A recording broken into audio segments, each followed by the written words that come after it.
Hi friends, welcome back to my channel. আজকের দিনটা একদম ক্লাউডি, কারণ আবহাওয়া দপ্তর বলেছে আগামী 2-3 দিনে বেশ ভালোই বৃষ্টি হবে। তো সেটার জন্য আমি ছাদে এসেছি। আজকে দেখছি সব কাপড় টাপড় সব তুলে নিয়ে গেছে, কারণ বৃষ্টি যে কোনো সময় হতে পারে। কয়েকটা আপডেটস আছে যেটার জন্য আজকে এসেছি। তো সেটা হচ্ছে যে প্রথম আপডেট হচ্ছে যে শরীরটা খুব একটা ভালো নেই আমার। লাস্ট 2-3 দিন ধরে জ্বর আছে, গা হাত ব্যথা। তো প্রথম দিন তো বাড়িতে যা প্যারাসিটামল ছিল সেইগুলো খাওয়া হয়েছিল, কিন্তু তাতেও সেরকম কোনো লাভ হয়নি। তো সেটার জন্য একদিন ওরকমভাবেই কাজ করেছি অফিসে। তারপরে ভাবলাম যে ডাক্তারটা দেখিয়েই নিই। তো ডক্টর দেখালাম। ডক্টর দেখানোর পরে ওষুধ দিয়েছে, 4-5 দিনের ওষুধ দিয়েছে, প্যারাসিটামল দিয়েছে, প্লাস হচ্ছে অ্যান্টিবায়োটিক্স দিয়েছে। তো সেইগুলো এখন খাচ্ছি। মোটামুটি এখন স্থিতিশীল আছে শরীরটা। তার মধ্যেই কাজ করতে হচ্ছে। আর শরীরটা খারাপ হয়েছে একদম সোমবার। সোম থেকে শুক্রবার তো এমনি বাড়িতে এমনি ওষুধ খেয়ে তো কাটানো যাবে না। তো সেটার জন্য ডাক্তারটা দেখিয়েই নিলাম।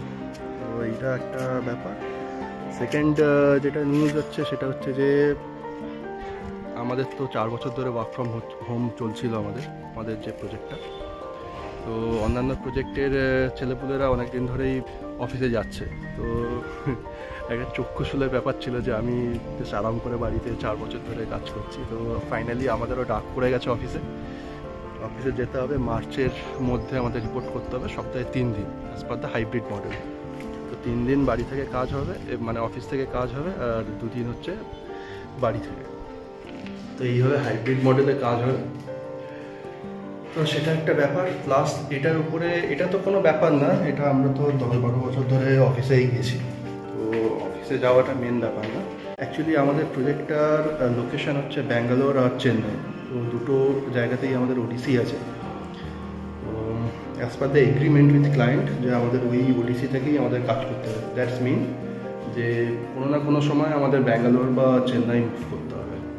যদি কোনো দিন ক্লায়েন্ট ভিজিট হয় অথবা অন্য এরকম কিছু হয় তাহলে ভিজিট করতে হবে। তো সেটা একটা কমপ্লায়েন্স ইস্যু হবে। আপাতত আমাদেরকে কলকাতা বা যারা যে লোকেশনে আছে সেই লোকেশনেই তারা রিপোর্ট করবে, কিন্তু পরবর্তীকালে যখন একদম ম্যান্ডেট হয়ে যাবে তখন কিন্তু আমাদের মুভ করতে হবে। এটা একটা হেডেকের ব্যাপার, কারণ কলকাতায় আমি এত বছর ধরে আছি, আমার ফ্যামিলিরও ডিপেন্ডেন্সি আছে, বাচ্চা আছে, ছেলে পড়াশোনা করছে, এখানে স্কুলে দিয়েছি ওকে। তো সেটা একটু চিন্তা ভাবনা করতে হবে আর কি। ওটা নিয়েও একটু চিন্তায় আছে কালকেই খবর পেলাম আর কি। কালকে খবর পেয়ে মনটা খারাপ হয়ে গেল। তো এটা একটা চিন্তার ব্যাপার, এটাকে কী করা যায় দেখি। এখন তো কাজ করতে হবে, সেটা অসুবিধা নেই, কিন্তু পরবর্তীকালে কিছু না কিছু একটা ডিসিশন নিতে হবে। তার সাথে আরও বেশ কিছু আপডেট আছে। তার যেমন ছোটো নুপুর সামনের সপ্তাহেই তো অ্যানুয়াল কম্পিটিশান আছে, অ্যানুয়াল ফাংশন, অ্যাকচুয়ালি কম্পিটিশন না, অ্যানুয়াল ফাংশন, যেখানে কালচারাল ফাংশন হবে, যেখানে শুধু ডান্স শেখানো হচ্ছে। ওরা ডান্স পারফর্ম করবে। একটা অডিটোরিয়াম ভাড়া নেওয়া হয়েছে, তো সেই অডিটোরিয়ামে ওরা পারফর্ম করবে। এর আগের বছরও আমরা গেছিলাম ওই অডিটোরিয়ামে, দেখতে গেছিলাম, অন্যান্য বাচ্চারা পারফর্ম করছিল। তো এইবারে নুপুদের পাল্লা পড়েছে। নুপু তো খুব একটা ডান্সে ইন্টারেস্টেড নয়, তো চুপচাপ দাঁড়িয়ে মোটামুটি বেশি খুব একটা স্টেপস কিছু করছে না। ওদের লাস্ট 1-1.5 মাস ধরে ওদের স্কুলে শুধু ডান্সের মানে টিচিং দেওয়া হচ্ছে। ম্যামরা শেখাচ্ছে ডান্স কীভাবে করতে হয়, স্টেপসগুলো শেখাচ্ছে। বিভিন্ন গান দিয়েছে বিভিন্ন বাচ্চাদের জন্য, সবার জন্য 1-2 করে গান অ্যাসাইন করেছে। নুপুর জন্য একটা রবীন্দ্রসঙ্গীত দিয়েছে, কিন্তু নুপু সেটা খুব একটা মানে এনজয় করছে না আর কি। আমরাও বাড়িতে চেষ্টা করেছি গান চালিয়ে প্র্যাকটিস করানো যায় বাড়িতে, কিন্তু চুপচাপ দাঁড়িয়ে শুধু একটু হাতটা এরকম করে নাড়াচ্ছে আর কি, জাস্ট কোমর পাটা কিছুই দৌড়াচ্ছে না। তো সেইটা একটা ব্যাপার। আমরা জানি ও খুব একটা পারফর্ম করবে না, তাও আমরা নিয়ে যাব, জাস্ট স্টেজে তো উঠুক। স্টেজে উঠে যদি না কাঁদে সেটাই ভালো, না কান্নাকাটি করলে সেটাই ভালো। কারণ আমরা এর আগের বছরে গেছিলাম, দেখছিলাম যে প্রচুর বাচ্চা আর কি চিৎকার চেঁচামেচি করছে, কান্নাকাটি করছে। পেরেন্টসরা থাকবে, পেরেন্টসরা একদম স্টেজের নিচেই দাঁড়িয়ে থাকে, কিন্তু স্টিল মানে যেরকম আলোহাধারি ব্যাপার, তারপরে তার মধ্যে জোরে সাউন্ড পাচ্ছে, এইসবে অনেক বাচ্চা ভয় পেয়ে যায়। আর নুপু তো সাউন্ড খুব একটা পছন্দ করে না, জোরে সাউন্ড। তো কীভাবে রিয়্যাক্ট করবে আমি বুঝতে পারছি না। তবে ম্যামরা যেটা ফিডব্যাক দিয়েছে, বলছে নুপু খুব একটা মানে ডান্সে পার্টিসিপেট করতে চাইছে না আর কি, মানে চুপচাপ দাঁড়িয়ে আছে, স্টেপসে সাথে পা মেলাচ্ছে না। তো যাই হোক কী করে দেখি। এই রোববার ওদের পারফরমেন্সটা আছে, তো রোববার 12:30টার দিকে আমাদের বেরিয়ে যেতে হবে। তো সেটাও একটা ইভেন্টফুল ডে হতে চলেছে, তো সেটাও আমি হয়তো তোমাদের দেখাবো পরের নেক্সট ভিডিওতে। ফাইনালি আমাদের উইন্ডোজ ফ্রেমগুলো চলে এসছে বাড়িতে, দেখতেই পাচ্ছ এখানে সবকটা ফ্রেম চলে এসছে, আজকে দুপুরের দিকে নিয়ে এসছে রিক্সা করে।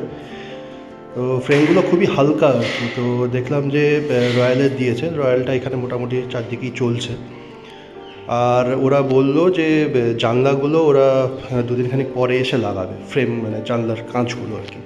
ফ্রেমগুলো আজকে সব বসাবে বলছে, এটাই ওদের টার্গেট।